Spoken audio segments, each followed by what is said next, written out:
Ryan woke up to a strange light flashing in his room. It wasn't from his phone or a lamp. It was blue, soft, and pulsing. Before he could sit up, the light grew brighter and made a gentle humming sound. The air around him felt warm and heavy. Then, in a blink, the light vanished. In its place, standing near the foot of his bed, was someone. Ryan blinked, thinking he was dreaming. It was a woman. She looked confused, scared, and out of breath. Her skin had a soft purple tone, and her eyes were large, glowing slightly in the dark. She had short silver hair that shimmered like starlight. She wasn't wearing anything, but she didn't seem to realize it at first. Her hands touched her arms, her shoulders, and then quickly moved to cover herself as she noticed her state. She stepped back in shock. Her eyes locked with Ryan's. Hi, Ryan said, sitting up slowly. The woman looked around the room quickly, then whispered something in a language Ryan didn't understand. It was soft, melodic, but completely alien. Ryan grabbed the blanket at the end of his bed and gently tossed it to her. Here, cover yourself, he said, trying not to move too fast. She caught the blanket and wrapped it around her tightly. Her hands were shaking. She looked like she had just escaped something terrible. Ryan could see fear in her eyes. Not fear of him, but of whatever she had left behind. I don't know where you came from, Ryan said, standing up slowly, but you're safe here. She looked at him, still breathing hard. Not safe. They follow, she said, her voice struggling with each English word. Ryan's heart raced. They, who's following you? She didn't answer. Instead, she looked down at the blanket, held it tighter, then looked out the window. Her body trembled, either from cold or fear. Ryan took a deep breath. This was real, not a dream, not a prank. He walked toward his closet, pulled out a long t-shirt and a pair of sweatpants. These might fit you better, he said.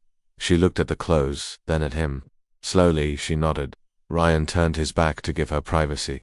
After a few seconds, she whispered, okay. He turned around. She looked awkward in the oversized clothes, but at least now she looked more comfortable.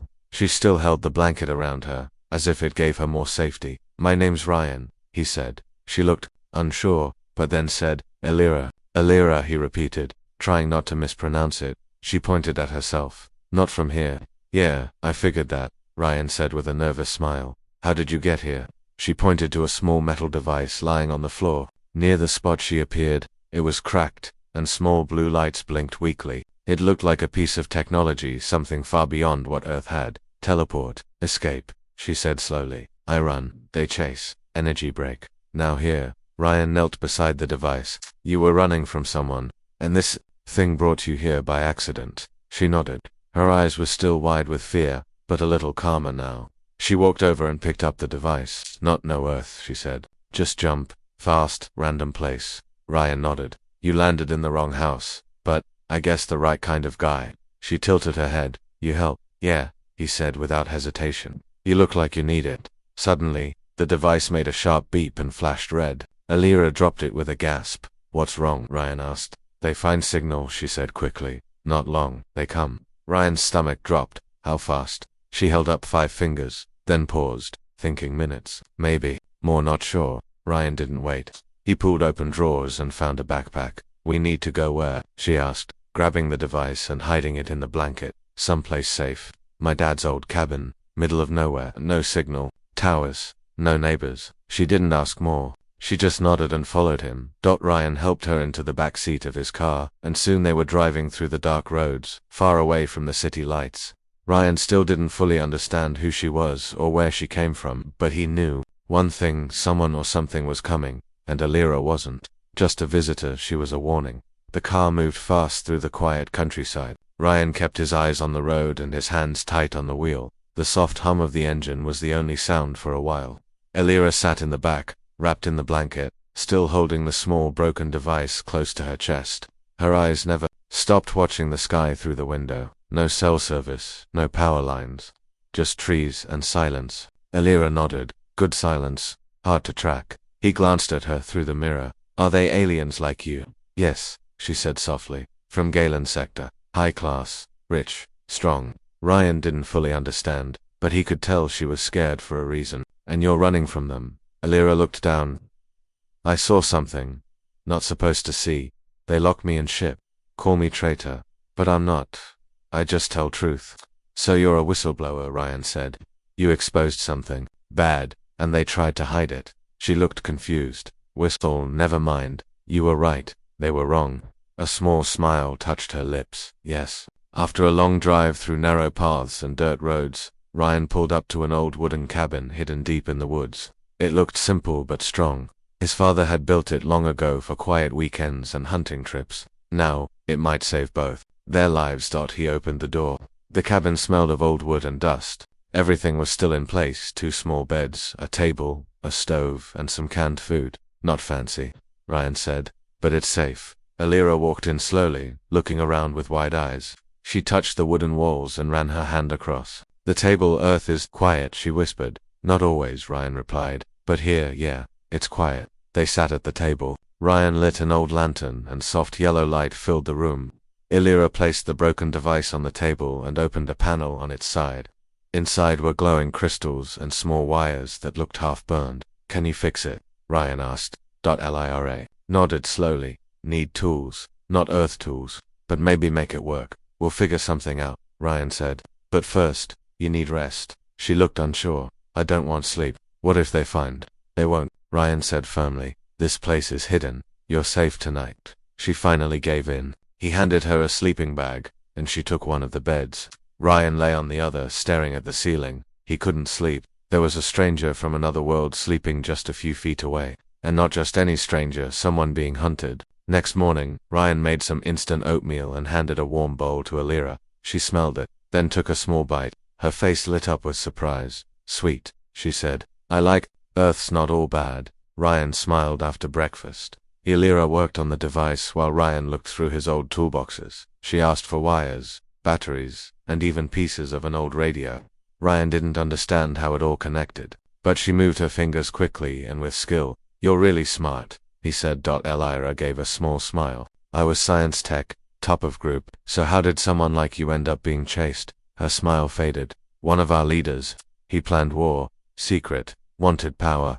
I saw reports, death, lies. I sent warning to Peace Council. They called me spy. Arrest me. Ryan shook his head. That's messed up. Your words. Strange, she said, tilting her head. Sorry, Ryan chuckled. I mean, that's wrong. You tried to do the right thing. She nodded. Yes, but now, no home, no trust, only run. Before Ryan could answer, a beeping sound came from the device. Alira's eyes widened. She picked it up quickly. Signal. Someone scanned nearby. Ryan stood up. They found us. Alira shook her head. No, not sure. Maybe test signal. Weak far. Ryan grabbed a pair of binoculars and looked out the window. Trees, birds, nothing strange. We stay hidden, he said. No lights tonight. No fire. Good idea, Alira said, placing the device under a loose floorboard. As the sun set, the forest around them turned dark and cold. Ryan gave Alira a coat and wrapped himself in a blanket. They sat close, listening to the night sounds: crickets, wind, and silence. Why you help me? Alira asked softly. Ryan looked at her. Because you needed it, and because no one else would. She nodded slowly. Humans, not like stories. Better. Ryan smiled. You landed in the right place. Outside, high above the trees, a small blinking light crossed the night sky. Neither of them saw it, but someone was coming. Cold wind moved through the forest the next morning. Ryan stepped out of the cabin holding a mug of hot tea and looked at the sky. Everything seemed calm, but something in his chest felt tight. Maybe it was fear, or maybe it was the feeling that the peace wouldn't last. Alira sat on the cabin floor with tools scattered around her. She had taken apart old radios, flashlights, and even the car's backup battery. She connected wires, crystals, and thin metal strips with focus and speed. Her hands moved like she had done this 100 times. How's it going? Ryan asked, as he walked back in. Almost ready, she said, but power low, not enough. Jump. Jump? Ryan asked. Jump means teleport, need more energy. To make it far? Ryan nodded. We'll figure something out. Maybe we can find a generator or solar panel in town. Alira shook her head. No town. They scan cities. Too dangerous. Then maybe we build something, Ryan said, thinking hard, or use car battery again. Maybe, she said, her eyes lighting up, but need time. Just then, a quiet sound came from outside. It was too soft to be the wind. Ryan froze. He heard it again, branches moving. He grabbed his old hunting binoculars and stepped slowly toward the window. What is it? Alira whispered, standing up. Ryan stayed still. He looked through the binoculars and scanned the trees. At first, Nothing. Then, a shimmer like light bending the wrong way. A figure moved between two trees, almost invisible. We have company, Ryan said, pulling back. Someone's here. Alira grabbed her device and stuffed it into her small bag. We run no too open, they'll catch us. Ryan reached under the bed and pulled out an old hunting rifle. It was dusty, but still worked. He checked the bullets. Would we hold them off? Buy time, then we run. Alira looked unsure. I don't want hurt. We don't shoot unless we have to, Ryan said. They turned off the lantern and waited in the dark. Minutes passed like hours, then a soft knock on the wooden door. Open, a voice said. It wasn't human. The tone was flat, strange, like a machine trying to sound alive. Elira shook her head. That's them, drone speaker. Ryan didn't move. The voice came again, this time louder. Open now or we enter. Ryan looked at Alira. She nodded. They moved to the back door silently. Ryan opened it slowly and stepped out first, holding his rifle low. They stayed low, moving behind the trees. The forest was their only cover. Behind them, the cabin door broke open. Ryan heard heavy steps. Not human footsteps, but something heavier. Elira looked back once, her eyes filled with fear. Hunter class, she whispered. Not stop until target caught. They ran through the trees, climbing over rocks and ducking under branches. Ryan led the way to an old cave he remembered from childhood hikes. It was small, hidden behind thick bushes. In here, he said. They crawled inside just as a red light scanned the trees nearby. They held their breath. The red light passed over the bushes, but didn't stop. Minutes later, silence returned. Was close, Ryan whispered. Too close, Alira said. They track by heat, energy, sound. Then we stay cold, quiet, and hidden. She nodded and reached into her bag, pulling out the device. The screen flashed blue. Still works, she said softly. But time's short. They call more. Ryan leaned against the wall of the cave. How many more? Many. Maybe ship, she said. If they send ship, Earth no longer safe. Ryan looked at her. Then we send a message before they do. Message to who? She asked. To Earth. 2 people. Show them the truth. Let them see you, your story, your warning. Alira looked unsure. But humans not know us. They will, Ryan said. And once they know the truth, they'll help. She was quiet for a while, then nodded. Okay, we try. They waited in the cave for the rest of the day. At night, they moved again, this time toward an old radio tower miles away. It hadn't worked in years, but Ryan hoped it still had parts they could use. By dawn, they reached the tower. It stood broken and covered in vines, but some parts still looked solid. This will work, Alira said, placing her hand on a large power coil. Let's hope, Ryan replied. While Alira started repairs, Ryan climbed the tower to watch the sky. He saw nothing at first, but then small flashes in the clouds. Ships. They didn't have much time. Ryan stared at the sky from the top of the tower. Dark clouds were moving slowly, but it wasn't just weather. Flashes of light came and went like silent storms. He knew what it was. Ships, cloaked and watching. They were here for Alira. He climbed back down quickly, his hands cold from the metal rungs. Alira was below, still working with tools and wires. She had opened the control panel of the old tower and was now connecting her device to a cracked screen and a thick copper coil.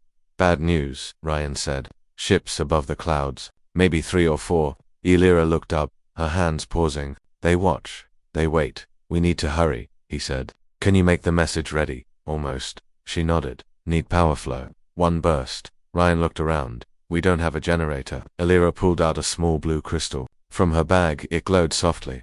This energy cell, only one, not strong but maybe enough. Worth a try, Ryan said. She placed the crystal into the device. It lit up fully for the first time since she arrived. Her fingers moved quickly over the controls, and a soft hum filled the air. The old radio tower came to life. A rusty dish on top moved a little, groaning as it turned.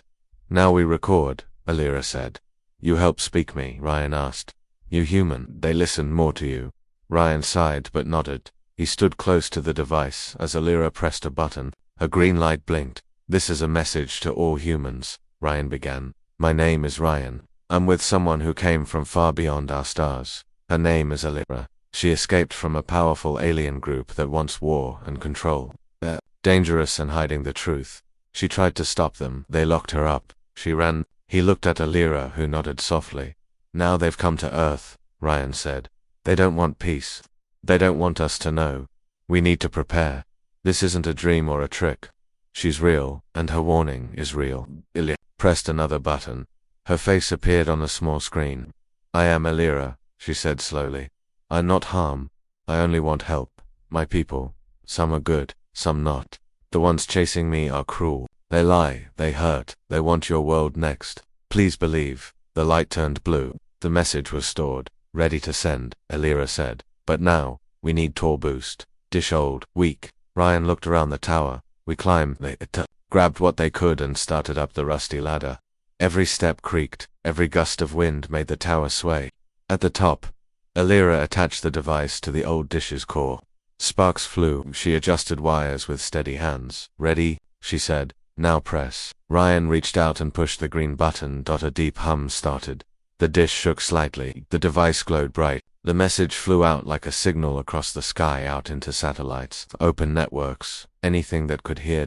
It was done. Lira smiled with relief. "It's out now, they know." But that peace lasted only seconds. A sharp sound rang through the air like thunder but closed. Ryan looked down and saw something coming from the woods. A machine. It was tall, with long legs and glowing red eyes. It moved like a hunter, fast and steady. It looked up at them. "We have to go," Ryan said. Now they rushed down the tower, but halfway down, the machine fired a pulse. The tower shook.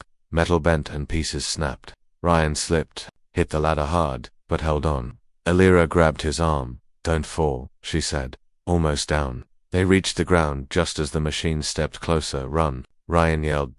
They ran back through the woods, dodging trees and rocks. The machine followed, crushing everything in its path. It didn't speak. It didn't pause. It only chased. "We can't outrun that thing forever," Ryan said. Lira pulled the crystal from the device. It still glowed.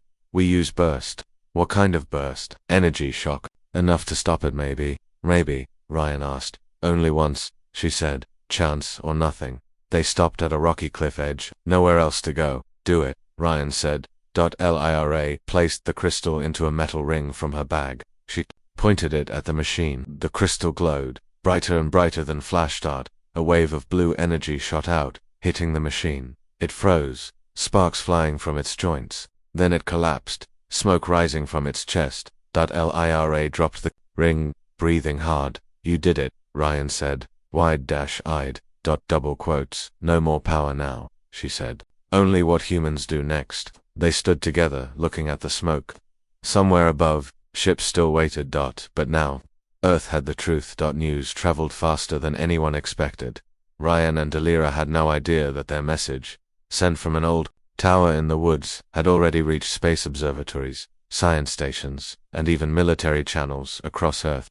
Within hours, people all over the world were watching the video, some confused, some scared, and some simply shocked to see a real alien asking for help. Ryan and Elira returned to the small cave they had used before. It wasn't warm or comfortable, but it was hidden. They needed rest, even if only for a few hours. "Your people will believe?" Elira asked softly as she lay near the cave wall. Ryan sighed. "Some will, others won't. But the message is out. Someone important will take it seriously, I hope," she said. "Truth is heavy, but lies are worse." Ryan nodded. "We did the right thing."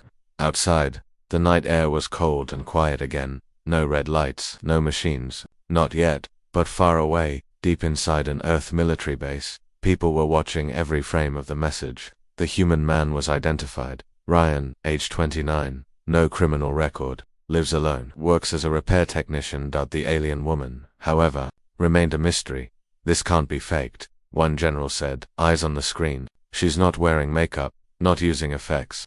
That's not human," scientists agreed. The scans of the energy signal matched no known Earth tech. "So the question is," another man said, "do we help her or hunt her?"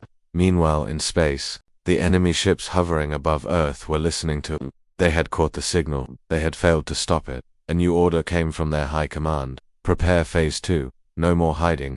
The next morning, Ryan woke up to the sound of engine. Not one engine, but many. He rushed outside the cave and looked up. Ships, not alien ones, but human. He grabbed Elira's hand. "Come on, someone's coming." They stepped out into the clearing and waited. Within minutes, a large black chopper landed nearby. Soldiers jumped out, weapons ready, but not firing. A tall woman in a uniform walked forward. She looked at Ryan, then at Elira. "You're Ryan?" "Yeah," he said slowly. "I'm Colonel Lewis. You sent the signal." "We both did," he replied. She's the one who warned us. Alira stepped forward. I mean no harm, I only want peace. The colonel studied her for a moment. You're not what I expected. Alira tilted her head. Human's not what I expected either. Ryan smiled slightly. We've been through a lot, can you help her? The colonel nodded once. Maybe. Our base is secure. Come with us. Double quotes. Ryan looked at Alira. She nodded. We trust. They boarded the chopper and lifted off. Below them, the forest grew smaller. Above them, the clouds still hid alien eyes. Inside the base, Alira was taken to a quiet room. Not a cell but a place with lights, warm air, and soft seats. Doctors ran light scans and asked gentle questions. She answered carefully. Ryan stayed nearby the whole time. She's healthy, one doctor said, and brilliant. This tech, he pointed at the device Alira had carried, is far ahead of us. I told you, Ryan said. She knows things we've never seen. Alira looked at the colonel. They come soon. Your sky, not safe. Colonel Lewis narrowed her eyes. How soon? Maybe days, Alira said. Maybe less. Depends on how angry they are. They're already angry, Ryan said. We stopped one of their machines. The colonel turned to her team. Get our space defense ready. We don't wait to be hit. That night, Ryan and Alira sat alone in the base garden, surrounded by lights and flowers. It was quiet there. How do you feel? He asked her. Better, she said. Still scared. But not alone now. You're not, he replied. She looked up at the stars. Your world is strange. Loud, soft, full of feeling. You say that like it's a good thing. It is, she said. We forgot how to feel. Only follow rules. Fear power. But here, I feel alive. Ryan watched her for a moment. If this ends well, what will you do? She thought. I want to help Earth. Help fix things. Maybe start new. You could stay, he said. Lira smiled. Maybe I will. But far above them, something new entered orbit. A ship shaped like a blade. Silent, deadly, it cloaked itself and moved toward Earth's atmosphere. The second wave had begun. Early the next morning, alarms rang out through the base. Red lights flashed. Soldiers ran to their stations. Colonel Lewis stood in the command center, eyes fixed on the radar screen. Ryan asked as he rushed in with Alira behind him. Something just entered Earth's orbit, Lewis said. It's not one of ours. Alira stepped forward and stared at the screen. Her face turned pale. It's them. How do you know? A soldier asked. I know the shape, the energy. It is the blade ship, high rank, strong weapons, no warning, no words. Only destroy, she said. Lewis nodded. Then we don't wait. She gave quick orders.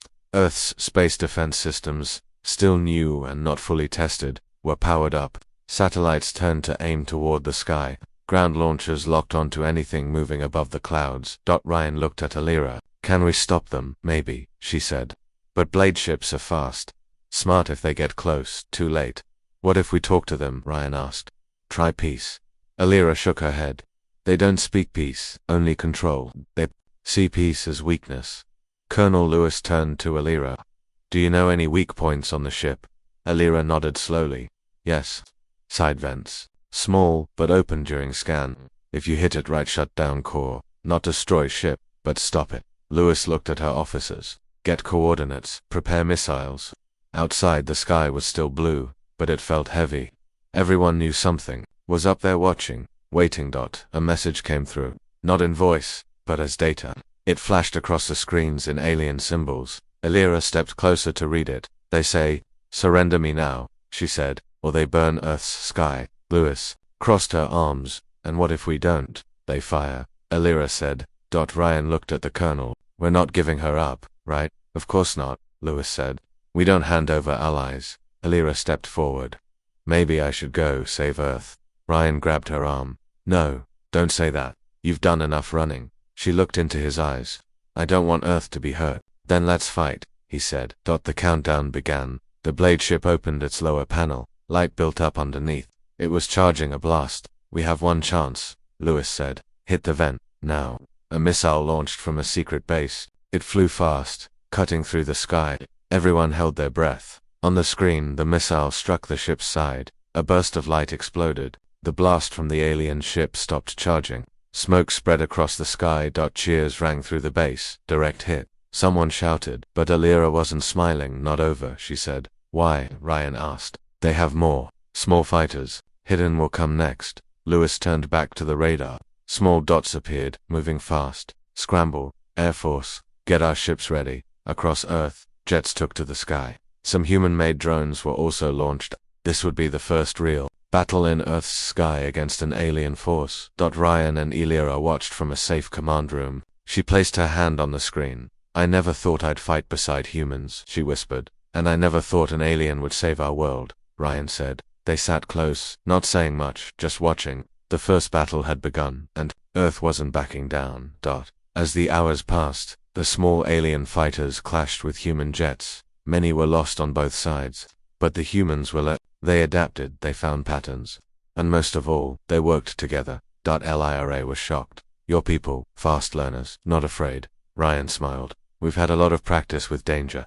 Your spirit, strong, she said. Just then, Colonel Lewis entered. We got another message from them. They're pulling back. What? Ryan stood up. They say Earth is not worth the fight for now, Lewis said. But they'll be watching.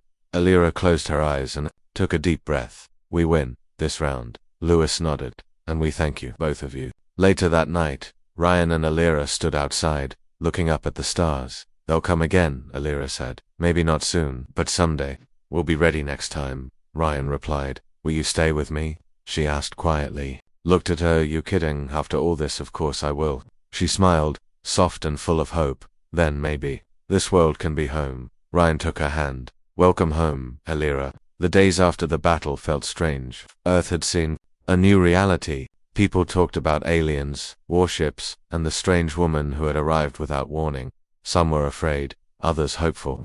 But everyone knew things had changed forever.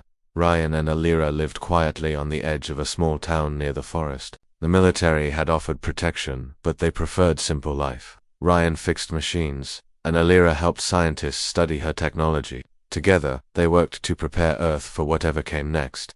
One evening, as the sun set in soft pinks and oranges, Ryan and Elira sat on the porch of a small cabin. The air smelled of pine and fresh earth. Do you miss your home? Ryan asked gently. Elira looked up at the sky, her violet eyes reflecting stars. Sometimes, but my home changed. Not safe anymore. Here I feel peace. You belong here. Now, Ryan said. She smiled. And you belong with me.